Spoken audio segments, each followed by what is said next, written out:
அன்னைக்கு ஒரு நடிகர் சொல்லிட்டு இருந்தாரு.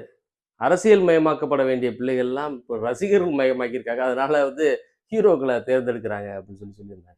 அவர் சொன்னது தப்பு ஒண்ணும் கிடையாது. ஏன்னா 1960கள், 70கள்லாம் ஒருத்தன் காலேஜ்லேருந்து படிச்சுட்டு வரும்போது, பிஎஸ்சியோ இல்ல ஒரு பிஏவோ படிச்சுட்டு வரும்போது, அவன் முழுமையா அரசியல கத்துக்கிட்டு வந்திருந்தான்.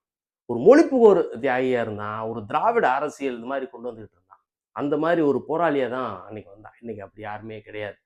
அதுக்கு காரணம் யாரு அப்படின்னு சொன்னா, நம்ம தான். எம்ஜிஆர் அவர் ஆட்சிக்கு வந்த பிறகு, ஓவராலா மக்கள் இந்த இந்த மாணவர்கள் அந்த அரசியல் பேசுறது, இதிலிருந்து அப்படியே விலகிட்டாங்க. ஏன்னா, நம்ம தான் அவங்களுக்கு அதற்கான ஸ்பேஸ் குடுக்கல. ஒரு காலேஜ்லயோ, ஒரு ஸ்கூல்லயோ மாணவர்கள் அமைப்புகள்லாம் ஏற்படுத்தி குடுத்து, அவங்கள மார்க்சியம் பேச வச்சிருக்கணும். பெரியாரிசம் பேச வச்சிருக்கணும். அவங்கள முழுக்க, முழுக்க திராவிடம் இது மாரி பேச வச்சிருந்தோம்னா, இன்னைக்கு முழுமையா அவன் அரசியல் படுத்தப்பட்டு வந்திருப்பான். இன்னைக்கு பேசுனோம்னா ஒரு ஒரு ஏதோ ஒரு ஹீரோவ அவன் மனசுல நெனச்சுக்கிட்டு, அது பேரா சோசியல்ன்னு சொல்லுவாங்க. அவன் மனசுல நெனச்சுக்கிட்டு, அவர் தான் எல்லாத்தையும் சால்வ் பண்ணுவாருன்னு அவன் நெனைக்கிறான்னா, அதுக்கு அவன் தப்பு கிடையாது. நம்ம தான் தப்பு. இன்னொரு பெரிய மைனஸ் என்னன்னா, திமுகவ பொறுத்தளவு பார்த்தீங்கன்னா, ஒரு சிலவங்க அவங்க நல்ல நாலேட்ஜ்டா இருக்காங்க அவங்க.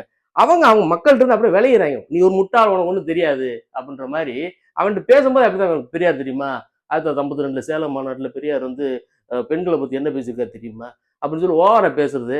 அவங்க போடா எனக்கு எனக்கு பிடிக்காத சப்ஜெக்ட், எனக்கு ஒத்து வராத சப்ஜெக்ட் நான் அப்படியே விலகி போயிடுறேன். அதனால பிள்ளைகள அரசியல் படுத்தணும். அரசியல் படுத்தணும். ஏன்னா அரசியல் தான் ரொம்ப முக்கியமான விஷயம். இந்த பர்சனல் இஸ் பொலிடிக்ஸ் அப்படின்னு சொல்லுவாங்க. இப்ப பாலிடிக்ஸ்ன்றது நம்ம அது சாக்கடை அப்படின்னு சொல்லி பிள்ளைகளை தள்ளி வைக்கிறோம். அது தப்பு.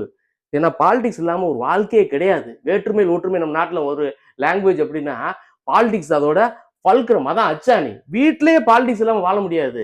வீட்டுல இப்ப எல்லா விஷயத்திலையும் ஒரு மனைவிட்டு பேசுறது முதற்கொண்டு பாலிடிக்ஸ்ன்றது எல்லா இடத்துலயும் இருக்கும். ஆனா பாலிடிக்ஸ் பிள்ளைகளை முழுமையா கத்துக் கொடுக்கணும். அப்பதான் ஒரு பெரிய பெரிய பிரச்சனைகளை நாடு சிக்காம ஒண்ணு போல கொண்டு போக முடியும் என்று சொல்லி இன்னும் பேசணும். வணக்கம், வாழ்க வளமுடன்.